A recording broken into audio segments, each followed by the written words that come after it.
Ah, não, é por mesmo. Aquela de cair.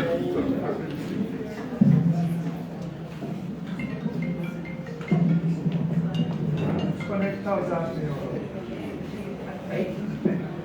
Abre os apps. Bom dia, senhoras e senhores. Primeiro, peço desculpas pelo atraso. A Associação Rio-Grandense de Imprensa tem a honra de recebê-los na Casa do Jornalista para o lançamento de sua campanha institucional contra a desinformação e pela urgência de um processo coletivo. Todas e todos, muito bem-vindos ao lançamento da campanha O Direito e o Dever de Duvidar.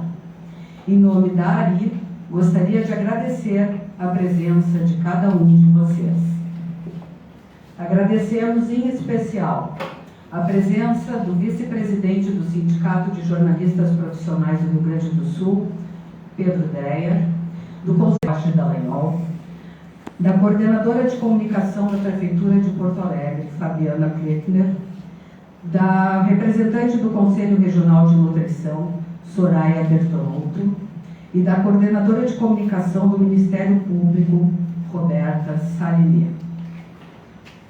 Convido o presidente da ARI, José Nunes, a fazer a sua saudação.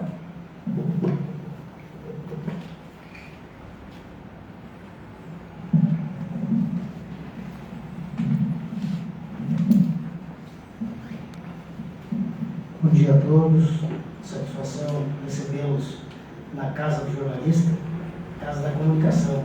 Eu tenho dito que o nome lá na frente já está precisando dizer que é a Casa da Comunicação, Marcelo. Porque aqui a gente... Até porque o próprio Conselho de Relações Públicas está aqui no prédio da Associação Rio-Grandense de Imprensa. Então, para mim é uma satisfação muito grande recebê-los aqui nessa manhã e dizer que eu tenho o costume de fazer sempre uma fala de improviso, até porque já me sinto à vontade de fazer isso. Mas hoje, pela importância que se tem no lançamento desta campanha, duvide do que você lê, vê e ouve. O direito das pessoas duvidarem é extremamente importante. Eu ter algo para dizer a vocês que vai além das minhas palavras improvisadas. Então, quero inicialmente saudar e agradecer a todos vocês pela presença em nossa casa, pois um dos valores mais caros da ARI é a parceria. Somos uma entidade associativa e sabemos o quanto é importante a cooperação e a união quando se tem objetivos comuns. Lutar contra a desinformação não é uma tarefa restrita a jornalistas. Todos nós temos que participar dessa luta, que deve ser diária e permanente. Estamos acompanhando o dilema das autoridades brasileiras para regrar os meios digitais, que nos trazem amplas possibilidades de comunicação e negócios, mas também se prestam a fraudes, enganações, crimes e ameaças à democracia. Ontem mesmo, ouvi uma entrevista do deputado Orlando Silva retratado o projeto de lei das fake news, e ele disse que a primeira premissa do debate é decidir se teremos algum tipo de regramento ou não. Há países que já avançaram na legislação sobre o assunto e há outros que decidiram não regrar. Cabe a nós essa decisão, né, Marcelo? Eu acho que é extremamente importante, principalmente a gente que está nessas entidades associativas. A ARI acompanha atentamente o debate, até mesmo porque um de seus princípios irrenunciáveis é a liberdade de expressão, que está no foco das discussões. Porém, em recente reunião de diretoria, concluímos que podemos dar a nossa contribuição para o debate ao tema, ampliando o debate para a educação midiática. Nós, jornalistas e todos os setores interessados em combater a desinformação, podemos e devemos alertar as pessoas sobre os riscos das fraudes digitais, das montagens apoiadas pela inteligência artificial e das mentiras travestidas de verdade, que iludem as pessoas e muitas vezes as tornam cúmplices das falsidades. Por isso, nesse primeiro momento de campanha, estamos pedindo que as pessoas duvidem das informações, dos vídeos, das postagens e que evitem repassá-las sem conferir a sua veracidade. Estamos lembrando que o jornalismo profissional, ético e responsável é um dos caminhos para essa certificação. Duvide, mas não fique na dúvida. Essa é a nossa mensagem nesta primeira fase da campanha que queremos compartilhar com vocês. Muito obrigado.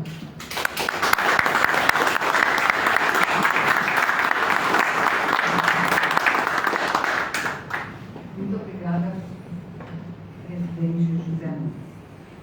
Dando continuidade ao nosso encontro, peço a atenção para a reportagem realizada pelo jornalista Ricardo Peguini, que trata do tema que nos reúne hoje aqui. Vamos assistir ao vídeo.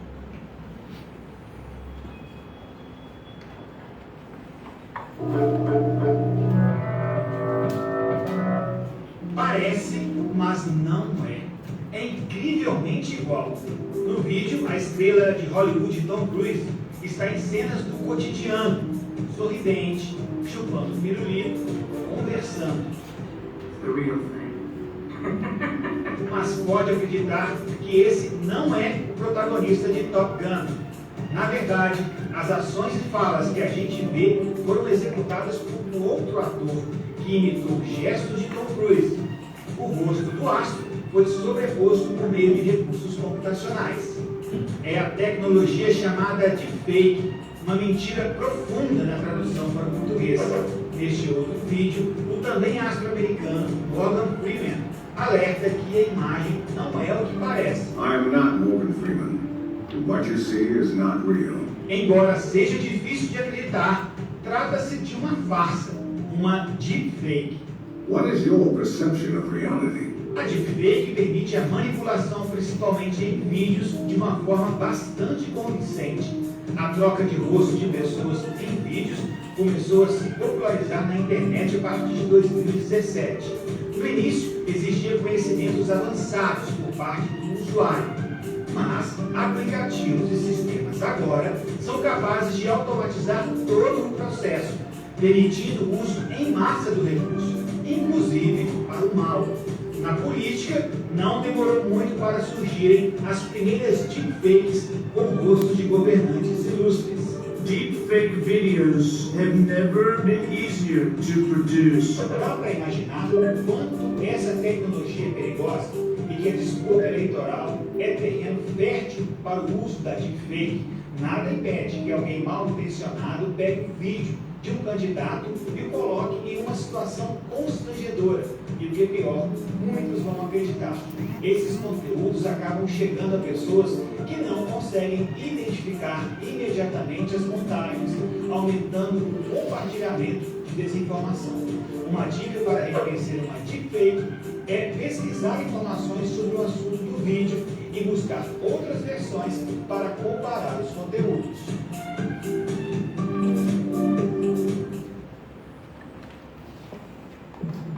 Como enfatizou o jornalista Ricardo Peguini no vídeo que acabamos de assistir, a tecnologia pode ser usada para o bem e para o mal.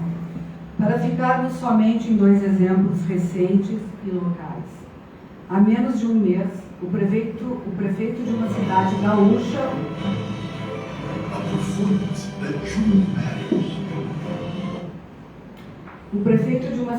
gaúcha apareceu em um vídeo publicado nas redes sociais, chamando os servidores públicos do município de analfabetos.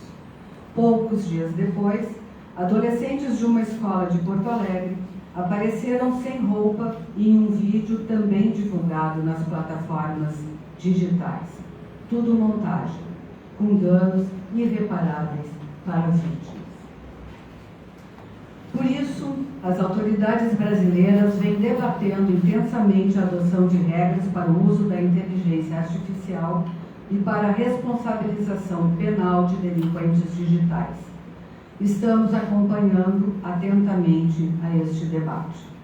A ARI, no entanto, acredita que não só podemos, mas devemos fazer mais. Este é o propósito da campanha que lançamos hoje. Convido o presidente de honra da ARI, o jornalista João Batista Filho para nos deixar uma mensagem.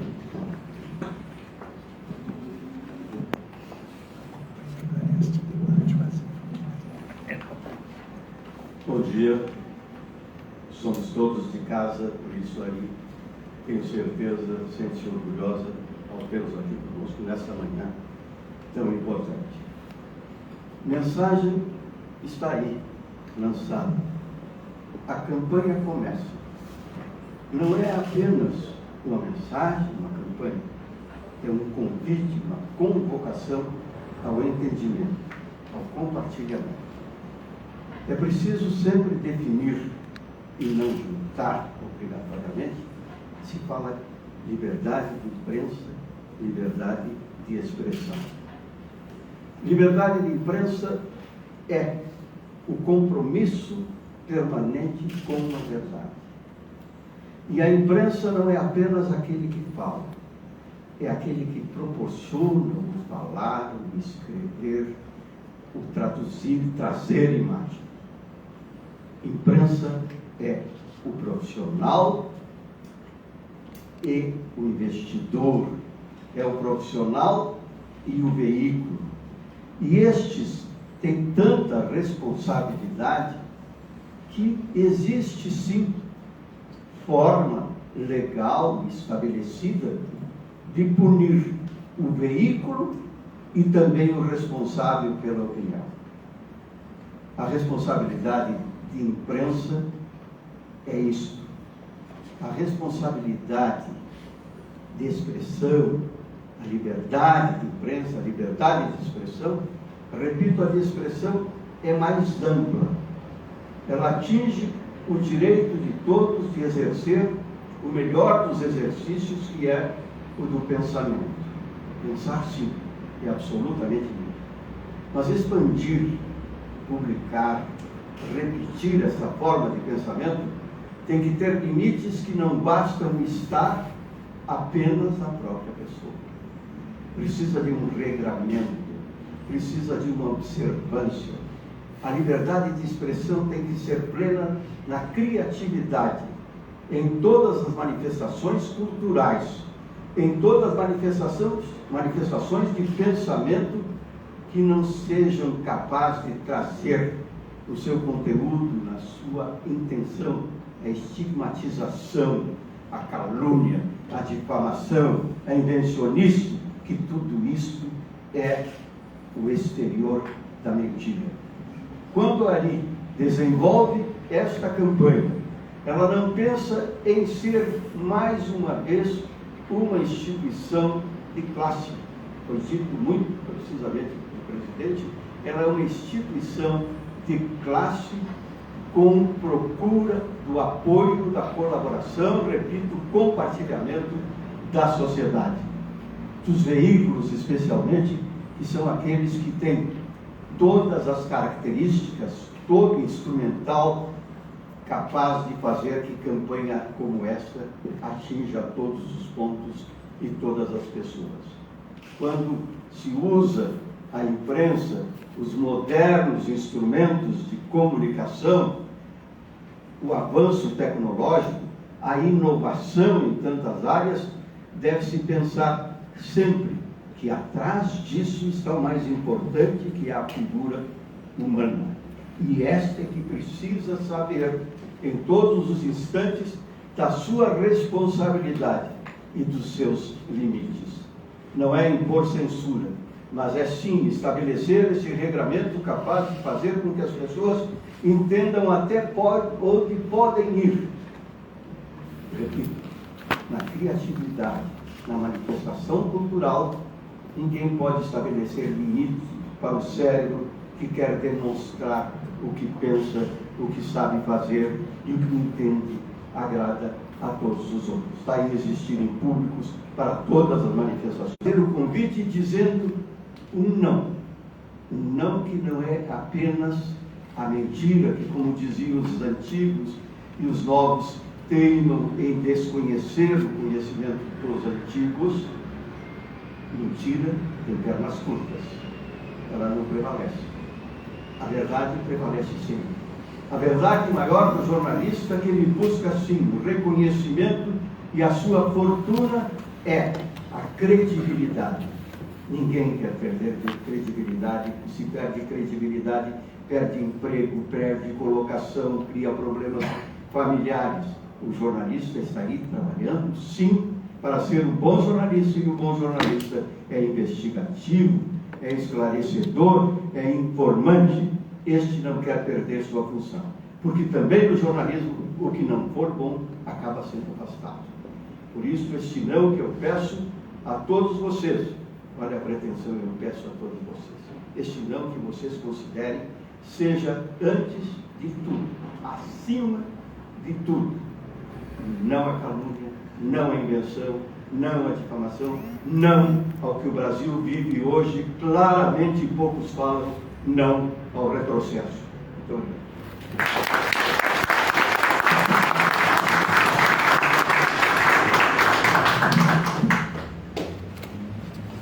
Muito obrigada, Batista. Gostaria de registrar aqui a presença do Raul Carion, vice-presidente da Associação dos Ex-Presos e Perseguidos Políticos. A campanha O Direito e o Dever de Duvidar, hoje lançada pela ARI, está expressa no manifesto que escutaremos agora na voz da jornalista Tatiana Gomes.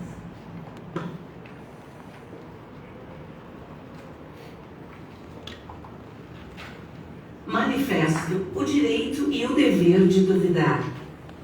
A Associação Rio-Grandense de Imprensa, entidade associativa que congrega profissionais, estudantes e veículos de comunicação com 9 décadas de luta pela liberdade de expressão e pela democracia, vem a público manifestar sua preocupação com a crescente disseminação de conteúdos falsos e maliciosos pelas plataformas digitais e redes sociais. Impulsionadas pela popularização de tecnologias sofisticadas, especialmente pela inteligência artificial, as já conhecidas fake news ganharam maior complexidade e tornaram-se bem mais difíceis de serem identificadas, já que os novos recursos possibilitam a criação de vídeos e imagens que parecem autênticos devido à manipulação de rostos, expressões faciais e vozes. Nesse contexto anárquico e considerando a proximidade de mais um processo eleitoral em nosso país, a ARI conclama seus associados e o público em geral ao exercício do direito de duvidar da veracidade das informações circulantes, até que sejam submetidas a mecanismos de aferição e a comparação com conteúdos divulgados pela imprensa profissional, que trabalha com padrões éticos e fontes confiáveis. Mais do que um direito, duvidar, tornadas nem querem servir de instrumento para o repasse de falsidades. A campanha que a Associação Rio-Grandense de Imprensa está lançando hoje tem este propósito. Duvide, duvide sempre, duvide do que você vê, ouve e lê. É o seu direito e o seu dever, mas não fique com a dúvida.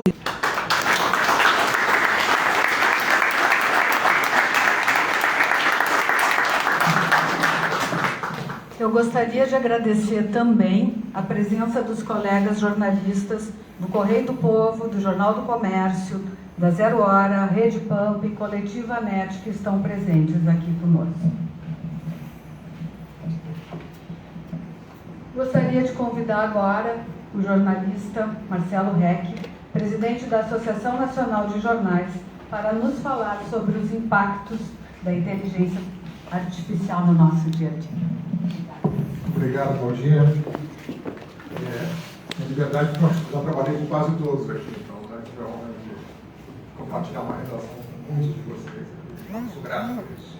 Eu queria cumprimentar a todos os colegas jornalistas em nome do Batista Júnior, presidente de honra, Zé Nunes, nosso presidente da ARI, a todas as autoridades, o desembargador da Dallagnol e todos os amigos aqui presentes, e dizer que, em nome da ANJ, da Associação Nacional de Jornais, e particularmente do meu nome, como jornalista, colunista, enfim, saudar esta campanha. É a primeira que eu vejo, que eu tenho conhecimento do Brasil e até onde meu horizonte vai, eu acho que é inédita. Talvez não seja, mas ela, até onde eu conheço, E ela é extremamente, na minha opinião, eficaz. Porque, no fundo, ela está dizendo o seguinte: comporte-se como um jornalista. Porque no nosso DNA está o ceticismo. Tá?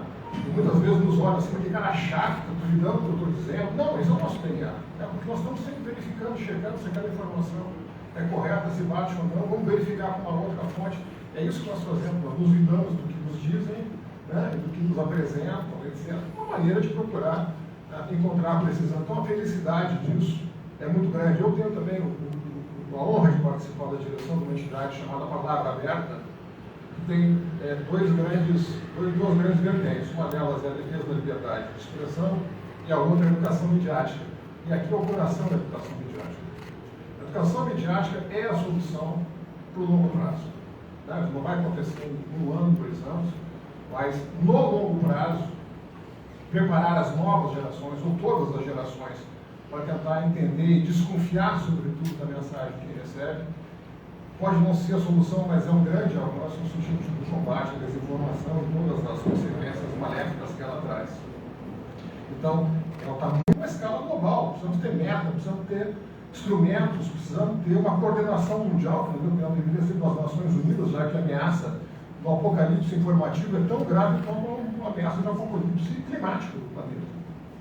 As consequências disso, as guerras que nós estamos vendo, as desarmonias sociais entre países, etc., é tudo parte também, como consequência, ou acelerado, pelo menos, por esse processo de desinformação que, com a inteligência artificial, traz um grau adicional e muito relevante de preocupação. Porque nós vamos até admitir, nós estamos conseguindo, antes da difusão das redes sociais, nós falamos dos jornalistas, o jornalismo profissional, fazer uma camada de filtragem na melhor forma possível, com a melhor técnica, com valores éticos comungados em todos os países. Podemos ter culturas e práticas, linhas editoriais diferentes, mas os princípios e valores são os mesmos no mundo todo, assim como é na medicina também.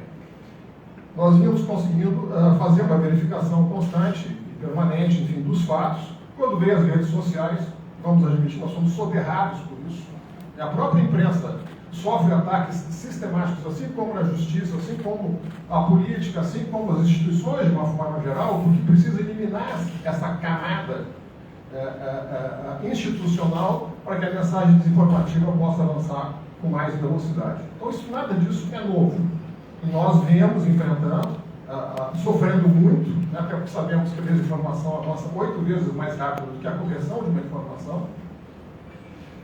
E agora temos um desafio enorme adicional das deepfakes, né, da inteligência artificial sendo utilizada de uma forma assustadoramente eficaz e perversamente eficaz para difundir a desinformação. E nós não estamos preparados para isso. Na verdade, eu faço essa nem autodestima, essa constatação de nós, imprensa, nós, o mundo, nós, a justiça, nós, os congressos, nós, os parlamentos, os governos, não estamos preparados, não temos instrumentos tecnológicos e legais, e nem o jornalismo tem instrumentos técnicos para, de uma forma muito rápida, poder apontar isso aqui é fake ou não. Então, duvidar talvez seja a situação mais eficaz no momento que a gente vê essa avalanche.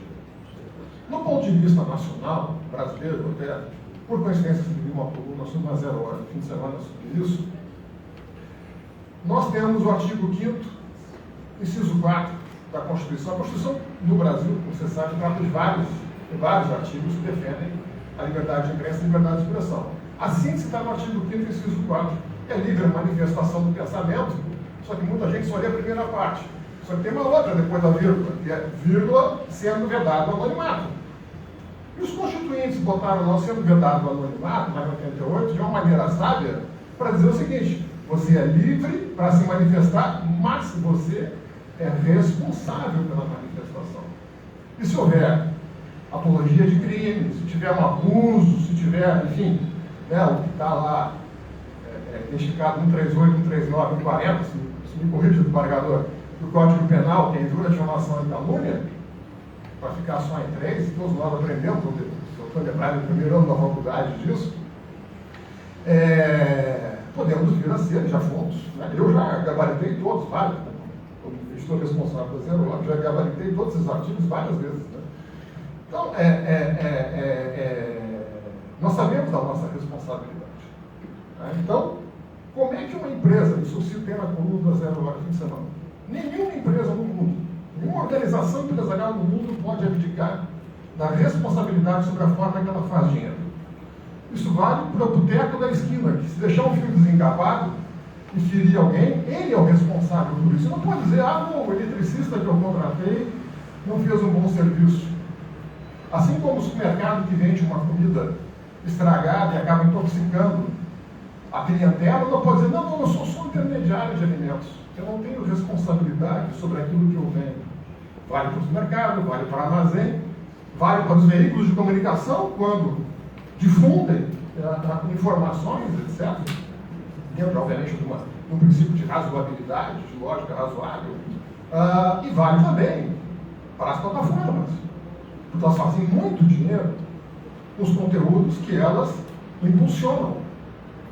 E quando elas impulsionam, boa parte do impulso é feito por robôs.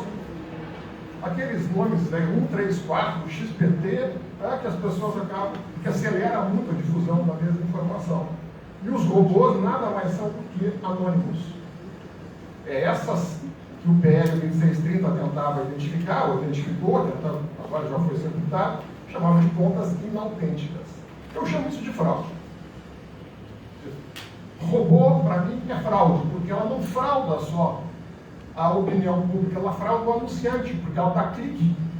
E o anunciante vai pagar por aquele falso engajamento. Então há estimativas até que chega a 30%, 40% dos cliques nas redes sociais, nas plataformas, são feitos por robôs, fazendas de robôs, que acabam fraudando e enganando anunciantes. Mas além dessa questão comercial, digamos assim, que não está devidamente regulamentada, é o impulsionamento da desinformação e o descumprimento claro, absoluto, do artigo 5º, inciso 4. É vedado o anonimato, e assim não tem outra leitura.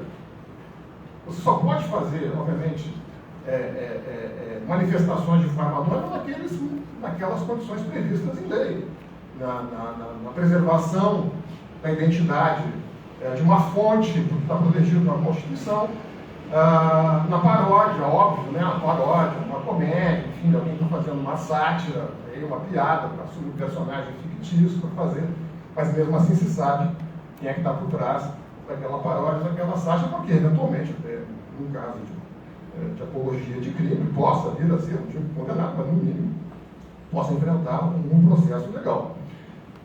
Então bastaria no Brasil aplicar o artigo 5, inciso 4. Estou dizendo isso, já disse isso para a própria audiência pública no STF, que está discutindo lá a manutenção do artigo 19 do Marco Civil da Internet, que praticamente só responsabiliza as plataformas, praticamente não, só responsabiliza as plataformas depois que há uma decisão judicial.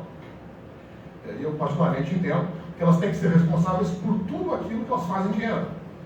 Se ela faz dinheiro impulsionando um conteúdo, se aquele conteúdo que a gente não sabe de onde veio, aparece na nossa frente, aquilo ali está impulsionado, alguém botou dinheiro naquilo ali, aquilo ali é publicidade. Então ela tem que ser responsável, no mínimo, por aquilo que ela faturou e registrou, como um ganho, né? Com uma quantidade assim, fabulosa, absurda, de bilhões de dólares. No Brasil, né? No mundo, a casa de dezenas e dezenas de bilhões de dólares. Então, eu sou do tempo, eu, do Nilson, do Lar, dos Adolfo, e nós tínhamos classificados nos jornais. A Zero Hora tinha os 250 páginas de classificados, não fecha 250, né? Tem que ser 256, não volta 250. Então, o Correio do Povo, nos bons tempos, também tinha 200 e tantas páginas de classificados. Eram milhares e milhares de anúncios todos os fins de semana, e eram metodicamente conferidos, um a um. Não tinha inteligência artificial, não tinha computador, tinha ser humano fazendo a conferência para ver se ali não tinha algum crime. E crime, se aproximar do trabalhador, aparecia antigamente, precisa-se trabalhador de boa aparência. Isso era a gente sabe o que estava por trás disso, então tinha que vetar esse anúncio. Isso era feito de forma... Todos nós, aqui no canto do Brasil, se o jornal no canto do interior dos confins do Brasil fazia isso de maneira sistemática, como é que a plataforma, com toda a inteligência artificial do mundo, não consegue fazer uma contenção de danos, que não é apenas a vizinhança, é a sociedade, é a democracia, é a estabilidade. Então, só a pressão da sociedade esclarecida, na minha opinião, vai conseguir mudar isso em termos nacionais e em termos mundiais. Obviamente, respeitando até na 0 hora, na coluna notícia, olha, a liberdade de expressão tem que ser ampla, né, e plena, o suficiente para brigar, inclusive, os imbecis e cretinos. Tá? Isso é parte da liberdade de expressão. Inclusive, a liberdade de expressão não é a minha liberdade de manifestar, é principalmente as demais, aqueles que eu discordo. Mas não a irresponsabilidade de cometer ou de estimular o cometimento de um crime. Né? Nós temos visto acontecer do ponto de vista talvez social, localizado e do ponto de vista institucional, como a ameaça da democracia do Brasil. Então, parabéns, mais uma vez, conte com o nosso apoio, né? E eu fico torcendo já para poder, de alguma forma, ajudar a disseminar essa postura, esse comportamento, mundo afora. Parabéns.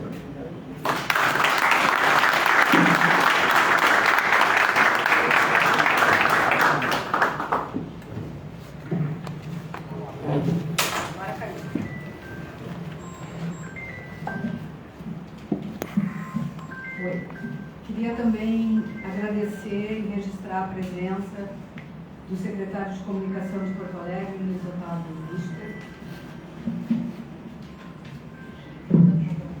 e dos assessores de imprensa, Fábio Berti, do TJ, Tanise Melo, assessora da Laura Cito, Eliane Silveira, do Pepe Vargas, a Jurema Josefa, do Pedro Luiz.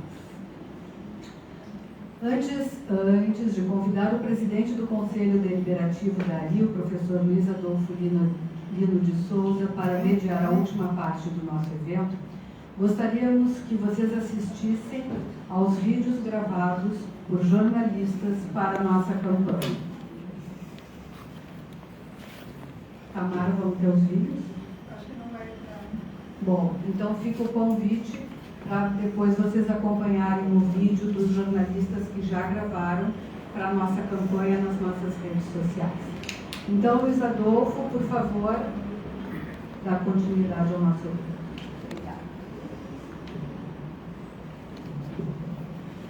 Bom dia, colegas e amigos da Associação Rio Grandense de Imprensa. Muito obrigado pela presença de todos aqui. Em nome do Conselho Deliberativo da ARI, eu gostaria de acrescentar mais algumas coisas a respeito dessa entidade, que é, como já foi dito várias vezes, para que os que estão vindo pela primeira vez aqui na entidade saibam, essa é uma entidade com uma história de quase 90 anos e apartidária. Nós tivemos, ao longo de toda a história da ARI, diferentes jornalistas, diferentes empresários, com ideologias igualmente diferentes. E essa casa abrigou uma centena de eventos como este, ao longo da sua história. E aqui nasceram entidades representativas. Aqui nasceu eventos fundamentais para a cidade de Porto Alegre, como a Feira do Livro. E o Marcelo lembrou muito bem as nossas primeiras aulas de jornalismo. O professor dizia para cada um de nós: duvidem. E eu acrescento mais um verbo: escutem. Porque essa também é uma das nossas aptidões e dos nossos deveres. E eu, na presidência do Conselho, agora tenho que escutar para aconselhar. E nessa ideia de duvidar, de escutar, nós também temos a ideia de falar, de expor. Então nós estamos aqui entre amigos. E esse final deste evento é justamente para a gente poder abrir a palavra para quem, evidentemente, quiser contribuir com o nosso debate, que é um debate que inicia a partir de hoje e terá um desdobramento ao longo de todo ano, com vistas especialmente às eleições municipais, mas também como uma campanha que pode durar durante muito tempo, que as pessoas possam debater com a gente aqui informalmente. Então, a gente gostaria que quem tivesse alguma contribuição desse o seu nome, se identificasse com que entidade representa, para que a gente acrescente o que eventualmente nós tenhamos esquecido nessa apresentação que fizemos. Eu gostaria de acrescentar ao debate a ideia, que também é uma ideia de uma campanha permanente aqui da entidade, da obrigatoriedade do diploma do jornalista. Eu tenho 33 anos como jornalista e vim para essa entidade através da faculdade. Praticamente no mesmo mês que eu me formei, eu me associei à Associação Grandense de Imprensa. Pelo exemplo dos professores, pelo exemplo dos mestres que convivíamos na faculdade. Então, a formação profissional é um elemento fundamental para que o jornalista profissional exerça com responsabilidade a sua função. E um elemento, evidentemente, garantidor dessa ética, dessa responsabilidade e dessa qualidade que vem junto com o duvidar e com o escutar. Deixo então essa minha mensagem em relação à exigência do diploma, porque talvez nós tivéssemos menos problemas se a profissão fosse devidamente valorizada naquilo que ela tem de mais sagrado, que é a ética e a qualidade com responsabilidade. Então, eu gostaria de pedir inicialmente que o nosso decano, coordenador do Prêmio Ari de Jornalismo, com mais de 65 anos de premiação, que o Antônio Goulart, autor do livro sobre os 80 anos da entidade, nosso conselheiro e agora já convocado escritor para a reedição desse livro de 80 para 90 anos, fizesse aqui uma breve fala, um esquenta, para que depois nós pudéssemos ouvir quem tivesse alguma palavra para acrescentar a esse nosso evento. Tá bom? Muito obrigado, então, mais uma vez pela presença de todos aqui. Eu chamo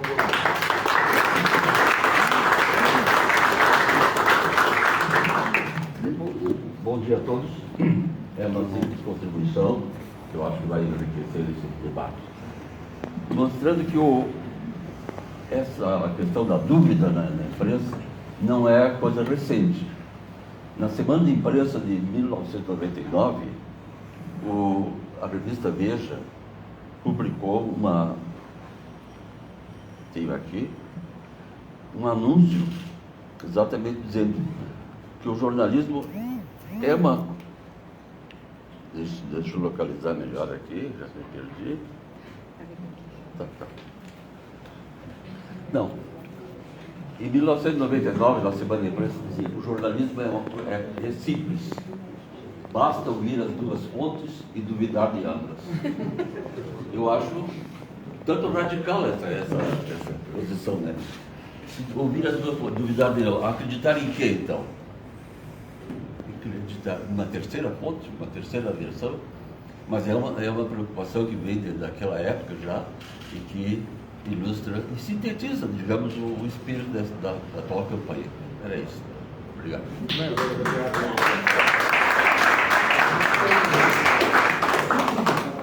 O microfone vai à pessoa que quiser se manifestar.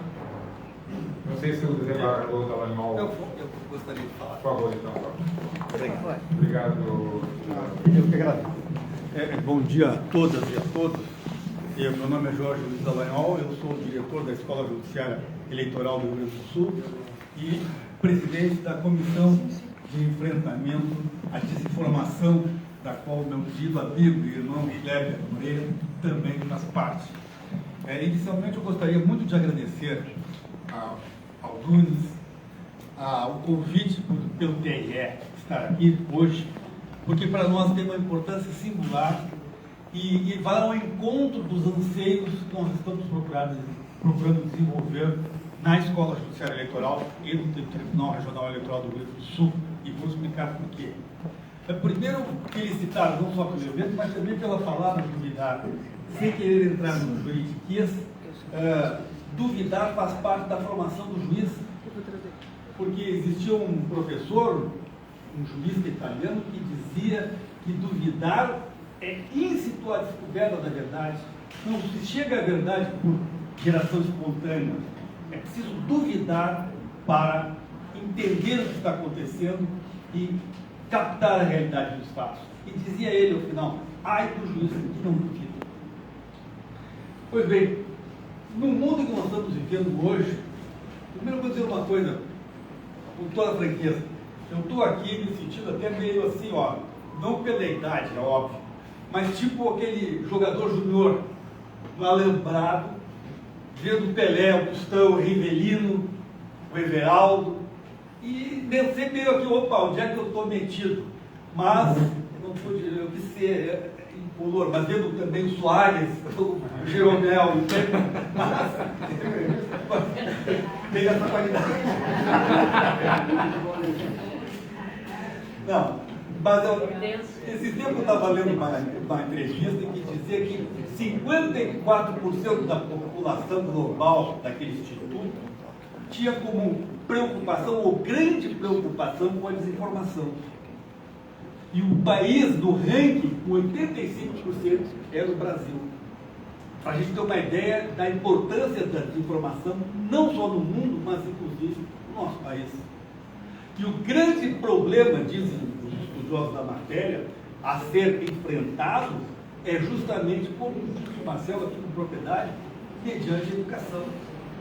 E particularmente a educação midiática e informacional. É com vistas a essa preocupação que a Escola Judiciária está procurando desenvolver um projeto que me parece que tem tudo a ver com essa campanha, que é o Cidadania Digital. Nós, através de uma portaria, vamos criar um núcleo visando a educação midiática e informacional para a nossa comunidade. Que chequem, que identifiquem a fonte. É preciso trabalhar quase que realmente como um jornalista sério, tenha conhecimento das ferramentas que ele tem em mãos para poder transitar pelo mundo virtual com segurança e responsabilidade. A Ana Arendt, para ficar com uma filósofa também jornalista, dizia algumas décadas atrás, e naquela época, ela discutiu sobre a especulação mentirosa por aí, que a consequência não é que a gente acredita em mentiras, mas que a gente não acredita em mais nada. Hoje, mais ou menos nesse sentido, eu diria, tudo é tão verdade, os fatos são fabricados e montados conforme os interesses de cores diferentes, não necessariamente clubísticas, que tudo nos parece verdade e tudo nós propalamos como se verdade fosse, com nefastos efeitos sobre a sociedade. Existe um jornalista americano que diz, se os maus indivíduos se apropriam das redes para nos enganar, para nos ludibriar, vamos também nós nos unir para trabalharmos contra essa desinformação. É por isso que eu acho extremamente bem-vinda essa campanha, porque o problema da desinformação, já disseram os estudiosos, não é um problema de um ou de outro setor da sociedade, mas de toda a sociedade. É um problema que tem que ser resolvido conjuntamente por todos os segmentos da sociedade, por todas as pessoas que têm alguma preocupação com a segurança e o bem-estar social. Se nós queremos viver numa sociedade pacífica, numa sociedade onde não vigore sentimento nenhum de racismo, de homofobia, de ignorância, nós temos necessariamente que aprender a conviver nas redes sociais com uma das coisas que está íntima ao ser humano, que é a ética. É preciso que nós nos mostremos com valores éticos. É isso que vai permitir que nós podemos construir uma sociedade melhor. E nesse sentido, mais uma vez, não vou me cansar de dizer, eu parabenizo a Ari por essa campanha do vídeo, do que você vê, ouve e lê, porque é o que nós precisamos. E deixo aqui também um convite, que passamos uma parceria da escola, do TRE, com a imprensa, para levar adiante essa campanha e tudo que ela de bom traz para a vida em sociedade. E por último, me permitam, o pessoal do jeito gosta do microfone, não, eu me lembrei casualmente quando vocês estavam falando de uma passagem do Eduardo Galeano, que é do filho que quer conhecer o mar, conhecer o mar, e pedia para o pai todo dia, pai, me leva para conhecer o mar, me leva para conhecer o mar, e o pai disse, tá bem, meu filho, eu vou te levar. E para encurtar a história, depois de caminhar, chegar lá para atravessar as dunas, quando ele chega numa duna, ele vê o mar. E diz assim, fica extasiado, engasgado, não sabe o que dizer, e não sabe o que falar com aquela vista maravilhosa, aquela imensidão do mar, e diz, pai, me ensina a ver o mar. Presidente José Luiz, muito obrigado por nos fazer. Muito obrigado. Muito obrigado a todos.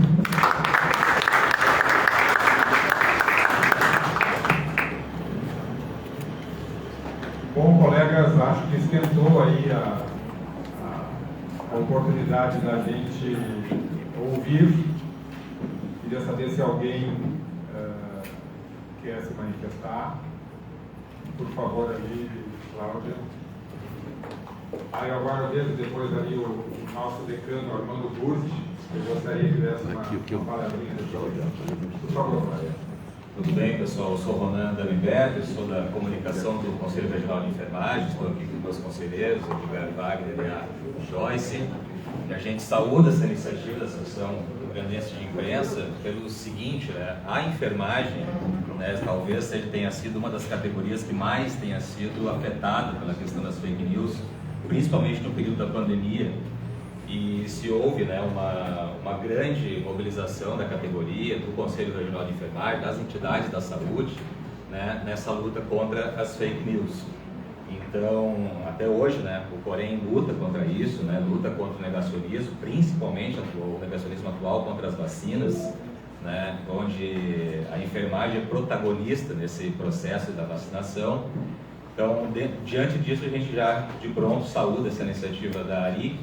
E também quero salientar aqui que o COFEM, Conselho Federal de Enfermagem, já desenvolve uma ação que é um projeto de fact-check, da qual eu faço parte, então de checagem de fatos, que começou com as eleições do COFEM, né, do Conselho Federal, e dos conselhos regionais também. Então houve um processo dos comunicadores do sistema, né, dos conselhos regionais de enfermagem, contribuindo para esse processo das eleições. E tem um projeto piloto, uma iniciativa que deve se estender, esse projeto de fact-check, para todo o campo da enfermagem, para justamente evitar, né, a disseminação das fake news. Hoje, né, são quase 3 milhões de profissionais de enfermagem no Brasil, no Rio Grande do Sul são mais de 150 milhões, e com certeza essa categoria está lutando, né, trabalha, né, Edgar e Joyce, com um código de ética debaixo do braço, diariamente. Então é uma categoria que trabalha com a ética diariamente. Estou aqui para salientar e saudar essa iniciativa da ARI. Muito obrigado. Obrigado pela presença e pela parceria. Como eu mencionei, nós temos aqui o Armando Burti, outro decano dessa instituição, nosso conselheiro. E vou fazer uma pergunta. Onde o jornalista está quando alguns eventos aconteciam na nossa família? Trabalhando. Pois o Burdi estava no ar das 9h30 às 10h30 na televisão, mas chegou agora e a gente não pode deixar de ouvi-lo, porque além de autor da ideia da campanha, dentro da diretoria e do conselho, foi também um provocador. Portanto, Burdi, a gente gostaria de ouvir algumas Palavras do nosso decano, jornalista Arnaldo Burti. Obrigado. Bom dia. Não há setor da atividade humana hoje que não esteja sendo afetado pelo desvio, pela desonestidade, pelo propósito de ferir. O avanço tecnológico veio para o bem e, infelizmente, veio para o mal também. Na área da medicina, o que o desenvolvimento da informática permitiu para a preservação da vida, ao mesmo tempo, os conselhos regionais de medicina nunca tiveram tanto trabalho e não dão conta do volume de denúncias da charlatanice, prejudicando a saúde de pessoas que acreditam que estão ouvindo relatos, conselhos, prescrições de verdadeiros médicos. Na verdade, são a chantagem, vigaristas, criminosos. E em vários outros setores, a informática permitiu agilizar compras, mas, ao mesmo tempo, as pessoas são afetadas com ofertas aos finais de semana por preços completamente malucos, né? Um aspirador de pó por R$30, as pessoas compram e devolvem, lamentavelmente. O setor financeiro, nós temos hoje o banco no celular, comodidade, mas o sistema financeiro gasta milhões e milhões, além dos prejuízos, o próprio sistema gasta milhões de dólares para a criação de sistemas, de instrumentos que possam inviabilizar os ataques às contas e prejuízos tanto às instituições como aos correntistas, povos de todas as naturezas. Já tive ocasiões em que, de manhã cedo, me ligaram perguntando: é verdade que o Lula convidou o Bolsonaro para um encontro no Palácio, que eles estão tendo um entendimento com vista à criação de um novo partido? Por essa, de manhã cedo. Não, mas eu li, mas leu onde? Não sei, eu li. Será verdade que eles vão conseguir?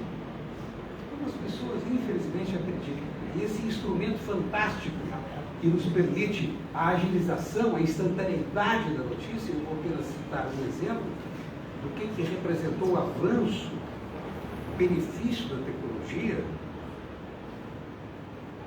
No processo anterior aos computadores nas redações, a entrada do primeiro texto para a composição das famosas e antigas aposentadas notipias, texto da redação para o setor de notipia, até o início da impressão, em média 16 horas. E com a entrada dos computadores, esse processo se reduziu para 4 horas.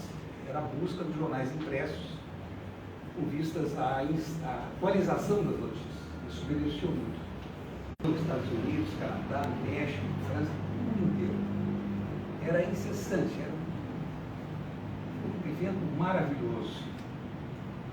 E não previ absolutamente nada. Em 1989. E em algumas redações, e a RBS foi precursora no Brasil, já estavam instalados os computadores que permitiam o processo pioneiro. Desse processo pioneiro, o Luiz Adolfo participou em Florianópolis, no lançamento, da preparação do Jair Gadarineto, que é um dos mais brilhantes planejadores gráficos do país. Já estava em funcionamento um sistema muito avançado, mas não se imaginava que lá, meados da década de 1990, surgissem as redes sociais, todos se transformassem em veículo de informações, injetando esse veneno que hoje mina a sociedade e nos envolve diretamente como profissionais jornalistas. Essa é a questão a destacar. O que nós estamos tentando é dizer, acredite nas notícias divulgadas por veículos que têm nome, endereço, registro no cartório, editor responsável, e que podem ser civil ou criminalmente processados no caso de uma incorreção. E o propósito dos laboratórios, grandes laboratórios, não são amadores, são profissionais na arte de burlar, de cometer crimes, eles estão articuladíssimos. E agora, no período eleitoral, eles vão se manifestar muito mais rigorosamente, mais assiduamente. Então, na verdade, a campanha da ANI é uma campanha de defesa do jornalismo profissional. Agradeço.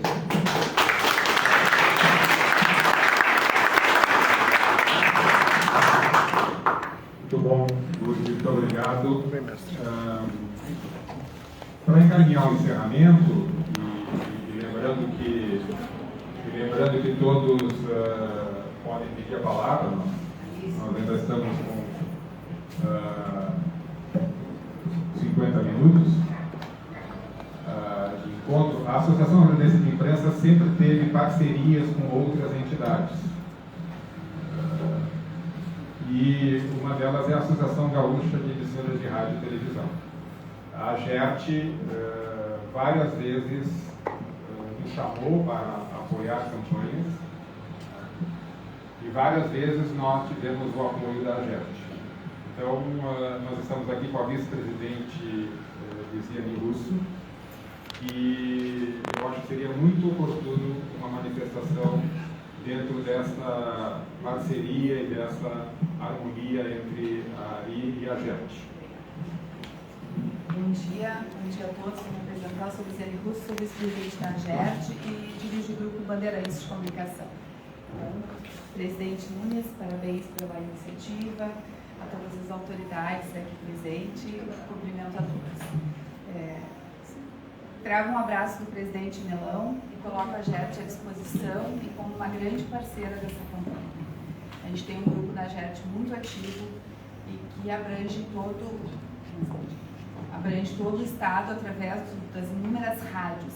Então, a gente está ao lado dessa campanha. É muito gratificante a gente ver todos os setores aqui unidos em prol, né, do combate ao que vivemos. Acho que é assim como falado por alguns aqui, que é um momento difícil que a gente vai enfrentar, um momento de eleição, que é um momento muito acirrado, onde a fake cresce muito, mas eu também acho que é um grande espaço, um momento do bom jornalismo prevalecer. Então, a gente tem os dois lados, né? Então, que façamos um bom jornalismo, que as nossas equipes também tenham toda essa seriedade, nós como dirigentes e grupo, né, de comunicação, que a gente também faça a nossa parte. Também como bandeirantes à disposição e juntos nessa campanha. Então, muito obrigada.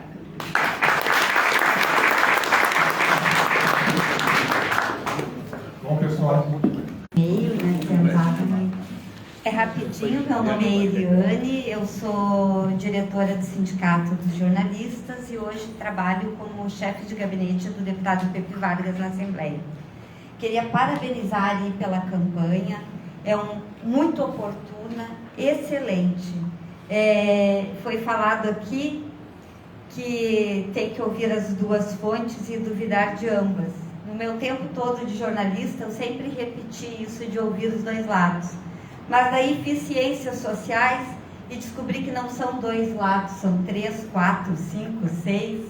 E é das ciências sociais que eu vejo que esta campanha tem tudo para sair do Rio Grande do Sul e se espalhar pelo resto do país, dialogando com as diferentes frentes de atuação, aproveitando que a gente tem neste momento um governo federal que realizou no ano passado uma jornada nacional de educação midiática e lançou um documento de estratégia de educação midiática com o qual nós podemos dialogar e buscar avançar.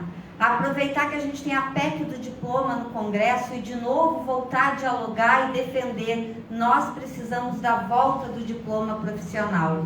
E também aproveitar essa campanha maravilhosa para dialogar com a educação, com todos os trabalhadores e trabalhadoras de educação, porque não haverá educação midiática se não revertermos a reforma do ensino médio, que não quer mais que os nossos adolescentes pensem. E acredito que essa campanha, meu querido professor de jornalismo, vai nos permitir atualizar a lição do método cogito de René de Descartes. Penso, logo duvido. Obrigada.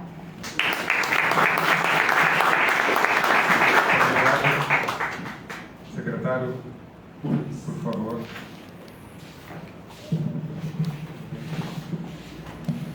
Bom dia a todos. Fui instado pelo meu amigo presidente Zé dar uma palavrinha rápida aqui.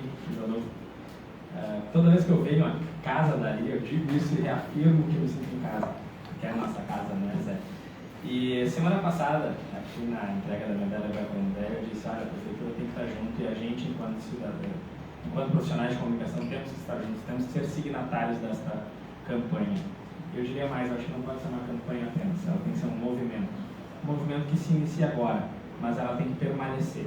A gente aproveita, obviamente, o factual das eleições, o ensejo das eleições, para a gente reforçar a importância da gente duvidar da democracia aqui quando você avizinha o período eleitoral. O desembargador falou aqui, eu assino embaixo, desembargador, da importância da gente assumir esse protagonismo enquanto entidade, obviamente, mas também enquanto sociedade, de fazer essa busca permanente, vive com a desinformação e convive com a desinformação desde que o mundo é mundo. Mas as redes sociais, obviamente, potencializaram eles, a partir do momento que elas deram voz a muito mais pessoas na sociedade, porque a gente que estudou comunicação lá atrás sabe, né? Nós tínhamos poucos emissores e muitos receptores, bem da verdade, era um grande conglomerado de comunicação e grandes lideranças que tinham voz, e hoje todo mundo tem voz. O que, por um lado, é muito bom, democratiza, dá pluralidade. Por outro lado, a gente sabe que as fake news, elas acabam, muitas vezes, se sobressaindo neste mundo de desinformação que a gente consome todos os dias. E acho que o processo é uma questão também, desembargador, se não faz memória, a questão da gente compartilhar informações ou compartilhar as fake news e consumir a manchete ou consumir a linha de apoio, não se aprofundar no tema. E muitas vezes isso faz com que a gente também crie conceitos, muitas vezes, equivocados a respeito de um determinado assunto. Então, Zé, venho aqui para te trazer um abraço da Prefeitura, dizer que somos parceiros nessa jornada, neste movimento. Olhei agora o Kleber aqui, me lembrei, a gente está tendo uma parceria muito boa, né, Kleber? Junto ao Tribunal Regional Eleitoral, também para a formação dos agentes políticos, né? Afinal de contas, estamos na condição hoje de secretários e de agentes de governo, mas temos que entender muito bem o que é campanha política e o que é prefeiturar. A prefeitura continua nesse processo, ela continua existindo, ela não pode parar, mas a gente tem que saber separar muito bem. E a gente está numa grande parceria aqui de entender todas as restrições e os limites impostos dentro da prefeitura. E por fim, só trazer uma informação. Eu acho que se falou um pouco aqui sobre fidedignidade, sobre confiabilidade, né? A gente, obviamente, na prefeitura roda pesquisas, né, para a gente entender o consumo da informação, para a gente entender como o porto-alegrense se informa, como o porto-alegrense compreende o processo de comunicação. E as pesquisas majoritariamente colocam aqui, Lise, a televisão, a rádio e o jornal como os veículos de maior credibilidade. O que para a gente é motivo de muito orgulho e que para a gente também tem que somar dentro dos Adolfo que falaste, cada vez mais a gente voltar com essa campanha também pelo diploma de jornalista. Eu acho que isso é fundamental perante a nossa sociedade. Eu acho que foi um retrocesso que aconteceu há anos atrás. Eu estive aqui na época acadêmica ainda, acho que já faz 15 anos mais ou menos, talvez, 16 anos, e estive aqui em movimentos, protestos contra a decisão, não vamos entrar na questão de natureza política, mas contra a decisão que retirou o diploma de jornalista para a obrigatoriedade. Eu acho que a gente precisa retomar essa discussão, que eu acho que é só assim que a gente vai fazer comunicação de qualidade a partir dos nossos veículos e mesmo também a partir da gente enquanto formador de opinião na sociedade. Então, muito obrigado. Mais uma vez, me coloco à disposição, estamos juntos nessa empreitada e nesse, torna a dizer, não nessa campanha, nesse movimento permanente que a gente tem que se colocar aqui, enquanto combatentes, buscando sempre informação e combatendo a desinformação. Muito obrigado.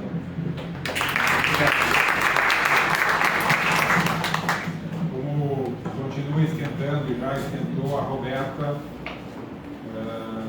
Sabirinha pediu para dar uma palavrinha. Como jornalista, nós nos sentimos muito felizes. Eu estou aqui com o Leandro Ribeiro, que é nosso coordenador da assessoria de imprensa. Parabenizamos e nos juntamos a isso, que também, Otávio, eu entendo que deva ser um movimento, e pela seriedade e urgência do tema, quando falamos das nossas crianças e dos nossos adolescentes, que têm sido vítimas de manipulação, têm sido vítimas desse crime, e chegando para nós esses relatos e dentro da nossa atuação a seriedade disso. Temos também um ano eleitoral, atuamos nisso, estamos também nos unindo nessa formação e reiterando a gravidade do que pode acontecer em ano eleitoral, com formação para promotores e juízes, de um curso que está acontecendo nesse momento também. Então, vem mais do que na hora, e me deixa muito feliz também perceber todos que estão aqui nos representando, jornalistas de veículos cobrindo o evento e as instituições que se juntam aqui, o tribunal, a prefeitura, as outras instituições aqui, veículos também que vêm, porque é necessidade, é dever e obrigação de todos nós fazermos e nos unirmos a esse movimento. Então o Ministério Público agradece, está junto, está presente, parabenizo a todos vocês.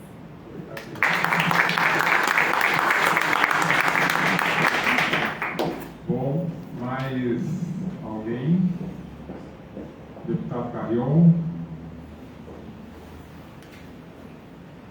Já tivemos